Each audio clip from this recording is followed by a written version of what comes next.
I brought a couple of books along, not because I get any money if they're sold or anything like that, but along with the whistleblowers, of which I am one, I have known for many, many, many, many years a captain who is an electronics warfare specialist captain. He worked with the Canadian military government and CIA, and he published a book. And in this book, and I can give you the title, and he's updated it. This is the original. He's updated it for 5G. And in it, whereas Snowden, the whistleblower a few years ago, put everything on the internet, he has put all of the top secret papers into a book, given the websites where you can download them if you are a decision maker and you want proof of something. He includes our government, the International Commission, and he's put them all in a book under different categories, everything to do with cell phones, Wi-Fi, 5G, government, and all that. But the reason I want to quote this one is because he has quoted that before this bubble bursts, with children and everybody running around with everything stuck to the sides of their heads, it is expected and anticipated there will be 2 billion deaths. Now, I questioned that in my own mind, and I thought, that's a lot. And in my simple Janet and John brain, I couldn't work out what 2 billion deaths actually means. But it is, if you imagine everybody who died in World War II, it is 28 times that number. And that's a lot. But when I started looking into this, I thought, well, I remember when I was teaching, and I remember the time in the early 80s when I said to my science class, and I said, we have just passed the 100,000 deaths a year rate in this country for smoking-related deaths. And then you start looking around the world for smoking. Smoking was linked to, they didn't know the name then, but they knew that you had less lung congestion and died with big black ugly bits. In 1870, smoking was linked to cancer and death in 1870. In 1939, all of the science was in place to have it stopped. Then the government scientists and industry scientists, who are sometimes one of the same person, step in and they delay things for 50, 60 years, which is what happened to smoking. Exactly the same with lead in petrol, and there are many other examples. So when I looked at this, and I thought, well, smoking is probably comparable to 2 billion by now. Lead in petrol certainly will be. And I looked around a few figures, and a 10-year international study around the world in various countries had many, many thousands of miscarriages, suicides, deaths around transmitters. Lima, near Peru, the country, is known as Cancer City, where it is unregulated. Just 2 provinces in India, they have 50,000 brain tumors in children, and 100,000 plus dead in the provinces attributed to mobile phone masts. And so it goes on.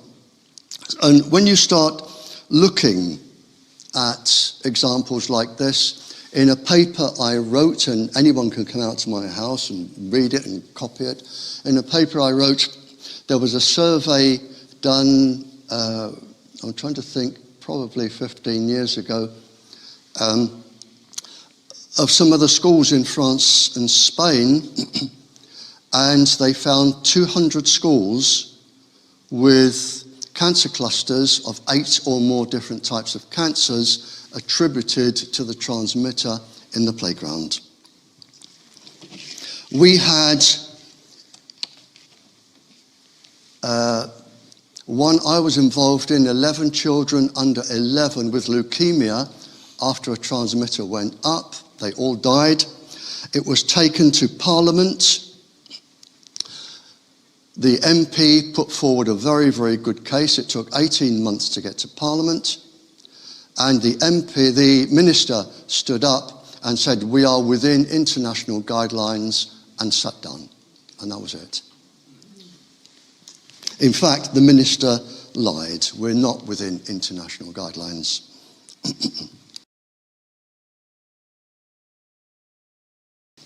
For decision makers,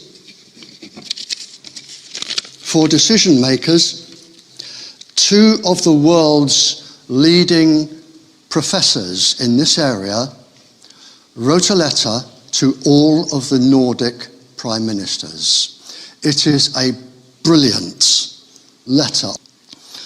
That it is a mistake to assume that the populations are experimental guinea pigs for the largest ever biological experiment on humans.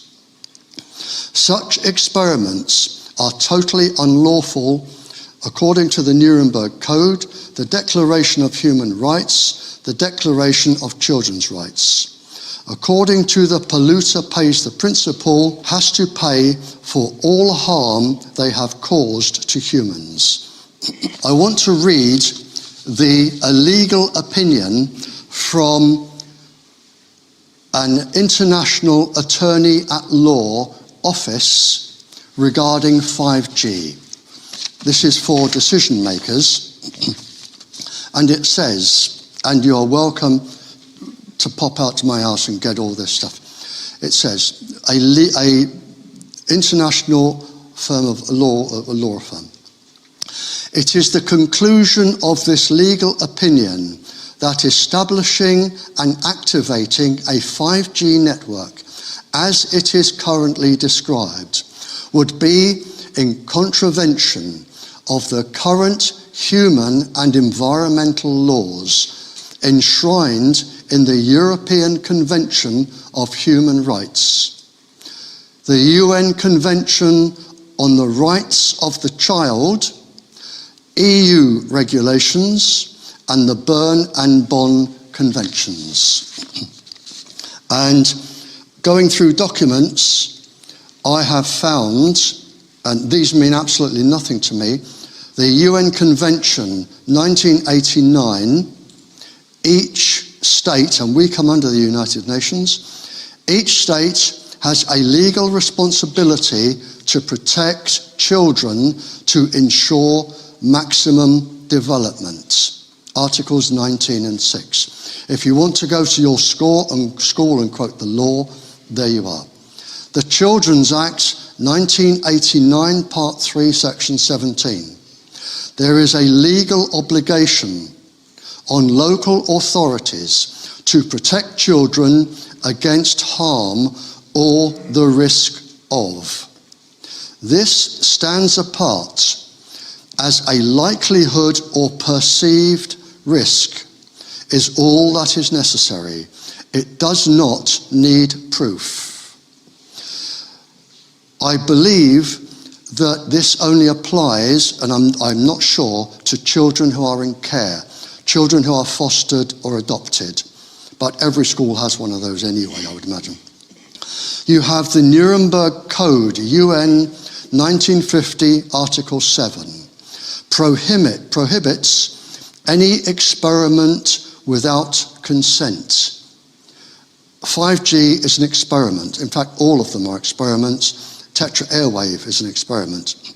But under the Nuremberg Code, any experiment that affects you bodily or your health